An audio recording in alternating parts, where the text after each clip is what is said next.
I didn't catch them cheating. I overheard them joking about it. The day started like any other. The routine was so ingrained, so familiar, it felt unbreakable. I went to work, let the tasks fill the hours, and used the busyness to keep my thoughts from wandering. Normalcy was a comfortable blanket, hiding the storm that was brewing just over the horizon. But then a sudden, splitting headache forced me to leave early. It felt like a simple inconvenience at the time, nothing more. A colleague offered me a ride, and I accepted, not realizing how that small act of kindness would change everything. The drive home was silent. The streets blurred into one another as the pain in my head dulled my senses. I saw the familiar landmarks of my neighborhood, and they offered a strange, fleeting comfort, no warning of what was to come. Then I saw them, 2 unfamiliar cars parked in my driveway. A strange tightness gripped my chest, a primal sense of wrongness. I tried to dismiss it, telling myself it was just a coincidence that I was overthinking things. I stepped inside the house as quietly as I could. The air smelled different. It wasn't the usual scent of home. It was foreign, like someone else's life had settled into the corners of mine. Then I heard them voices drifting from the living room, careless and unguarded. I paused, my hand still on the doorknob. An instinct screamed at me that I wasn't supposed to hear what came next. But curiosity, that powerful, destructive force, won out. Laughter, that's what I heard first. Light, intimate laughter that made my stomach drop to the floor. It was the tone that hit me first, the easy familiarity between them. Then came the words, spoken freely, without any fear of being overheard. They unraveled my entire reality, sentence by painful sentence. I stood frozen in the hallway as the betrayal revealed itself. Not in hushed whispers, but in loud, confident jokes. They mocked me, they laughed about it.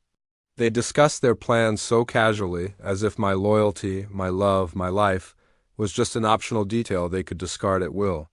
In that moment, trust didn't just break, it evaporated. It shattered into a million silent pieces. I left without a word, without a confrontation. Shock was a physical force, propelling me out the door and back into the world.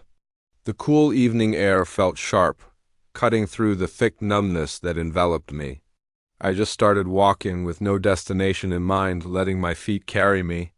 But every familiar place, the park, the corner store, the tree-lined street, felt contaminated by what I now knew. Nothing felt pure. Nothing felt untouched. Anger was slow to arrive. It was preceded by a tidal wave of disbelief. My mind tried to form denials, to find any other explanation, but it couldn't. The truth was too loud. I ended up in a quiet bar I'd never been to before and ordered a drink I'd never tried. The burn of it in my throat grounded me, pulled me back into my body. I found myself talking to the bartender, a complete stranger. Saying the words out loud, "My partner is cheating on me," felt surreal. But hearing him respond with sympathy, hearing it confirmed by another human being, made it terrifyingly real. That night I didn't sleep. But where grief should have been, a cold, hard clarity began to form. Decisions crystallized in the darkness. The sun rose, and with it came a strange sense of purpose, not confusion. I chose preparation over a messy, emotional confrontation. The next day I went about my normal routine. Outwardly, nothing had changed. I made breakfast. I went to work. But internally, a seismic shift had occurred. I began to gather proof, quietly and methodically, resisting every impulse to scream and rage. Patience became my closest ally. Every interaction was now an observation. Every lie they told became predictable, a note in a symphony of deceit I was finally hearing clearly. Their carelessness and arrogance were my greatest assets. They couldn't hide their patterns. The truth assembled itself, piece by piece, right in front of me. Before my emotions could take over and sabotage everything, I involved professionals, a lawyer, a therapist.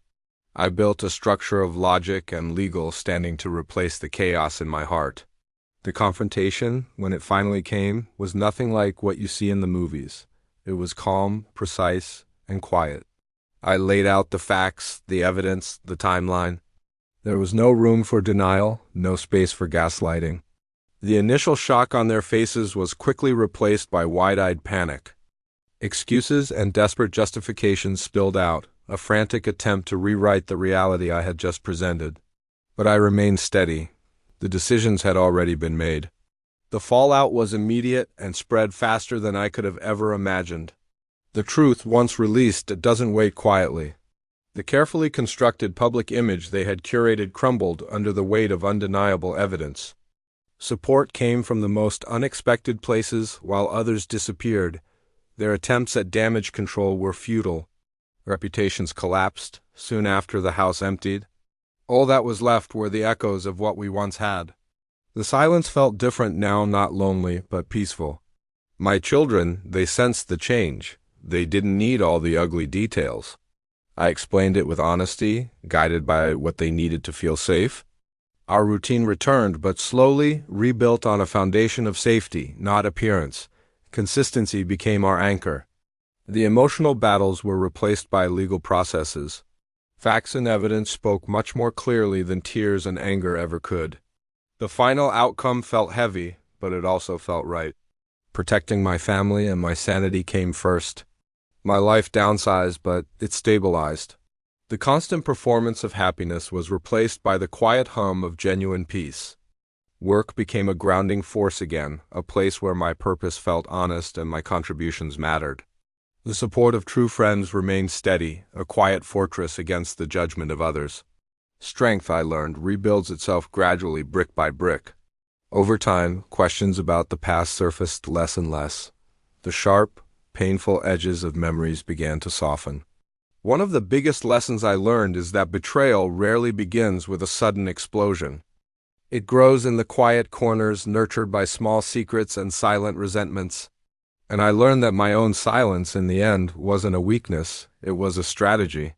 Patience exposes what impulsivity misses: forgiveness. Well, that remains a complicated, ongoing process. But my boundaries became firm and non-negotiable. The future no longer looks like the perfect picture I once had in my head. It looks real. It looks messy and beautiful and entirely my own. New routines have formed, cautiously at first. I learned to trust myself again before I could even think about trusting anyone else. I stopped chasing explanations for why it happened. Acceptance, I found, is a much stronger foundation than understanding. My story didn't end with revenge, it ended with clarity. The loss became an instruction manual. The pain became a new perspective. Standing alone no longer frightens me. It grounds me. Some bridges are meant to be burned. You realize that others are waiting to be built, leading somewhere better. I didn't recover what was lost in the fire. You can't. Instead, I protected what remained. And in choosing truth over illusion, in choosing dignity over silence, I rebuilt a life. A life not defined by the betrayal I endured, but by the incredible strength it revealed I had all along. Thank you for listening.